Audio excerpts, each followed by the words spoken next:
Aye, a nice relaxing afternoon again. Not a lot of drama, not hardly any talking points. Yeah, pretty dull, wasn't it? Listen, what a finale to an incredible season. Good and bad, wasn't it? We got the drama and the kind of at the end, and then also some shenanigans as well, which sums up the whole campaign, didn't it? Yeah, I was saying, Mike, earlier, that 90 minutes kind of encapsulated. It was a microcosm of Celtic's whole season, wasn't it? They weren't very good. They weren't very impressive. You were wondering how they were actually still in the game at parts of it, because they weren't affecting the game. But they just always refused to back away. They refused to throw in the towel. Refused to go away. And that's been the course over the season, and it was the case again over the course of that contest today. Do you know, weirdly, I actually think it was two game plans that both teams had and both operated to perfection almost. Like I genuinely think, I mean, the Hearts game plan for me for 75 minutes worked an absolute treat. They went man for man, they let Trusty control the ball, and Celtic didn't really do anything with it. I mean, they couldn't beat their men in one-on-ones. It played right into Hearts' hands, and they were a threat from set pieces and on the break. But I think Martin O'Neill's game plan was also, I can't play everyone for 90 minutes. They haven't got it in them. I want to stay in the game as long as I can, and then throw the kitchen sink. Yeah, so that was also his game plan, and it also worked. And listen, Hearts were within 3 minutes of pulling it off their game plan, but Celtic managed to get it over the line on the edge. The substitutions worked for Martin O'Neill. He went for broke. He had to go for broke. I must admit, I thought it was unspeakable cruelty to Hearts. I mean, unspeakable cruelty to get that close to getting the job done. I thought it was agonising. I thought it was probably worse than 86 for Hearts. Yeah. And by the way, the goal, Maida's goal, comes in 86 minutes. Of course it does. I mean, 3 minutes to go. I think it was 89 minutes and 30 seconds before the VAR sorted it out. So, I mean, seconds away. And even at the end, they got a free kick out of the box, and then they obviously get the third goal. Which, by the way, the game didn't officially come to an end. I mean, technically, I think the game was abandoned, because, I mean, there was 20 seconds left in the clock when that's the net, but obviously they carry on. The referee's like, that's it. Like a boxing match, we'll call it there. I think Deputy Commissioner spoke across, shook hands with Martin O'Neill and agreed right up the road. They left, obviously. Hearts, they straight on the bus and left without even getting a shower. I don't think they left the stadium. So I haven't got any reaction from anyone from Hearts at the moment. I suspect there'll be more coming later on tonight.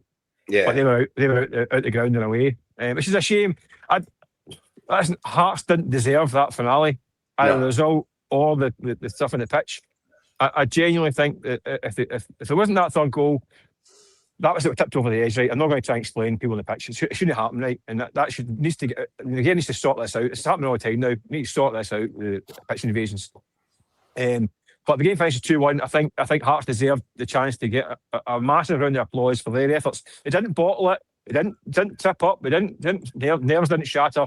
They gave it everything, and they came up just a little bit short after being top of the league, apart from 1 week for since September, 8 months.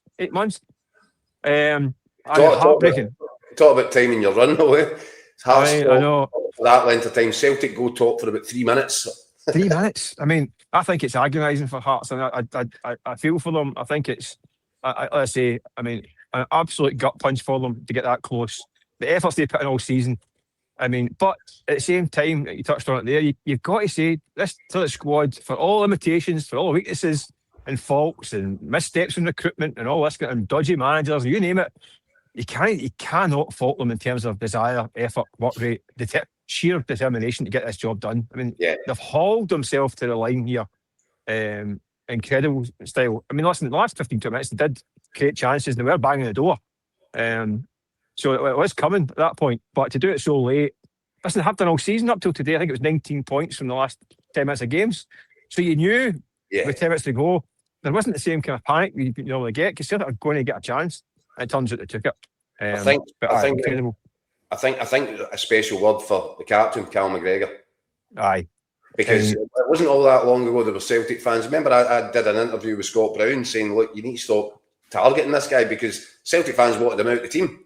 And when he was playing through the pain barrier, through an injury, he epitomises this Celtic squad. He epitomises that level of desire and attitude to never throw in the towel, and that was a real fitting moment for, as hard as it was for Hearts, a really fitting moment. I thought for Callum McGregor.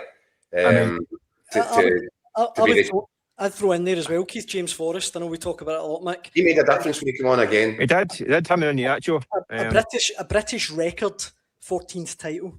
Staggering. Yeah, incredible. I think McGregor, you're right though. In the last 6 days of the season, McGregor, who's clearly not fully fit, I mean, he's clearly having to bite down on his gum shield to play through the pain barrier, and he drags himself to the 3 performances in a week. It was extraordinary.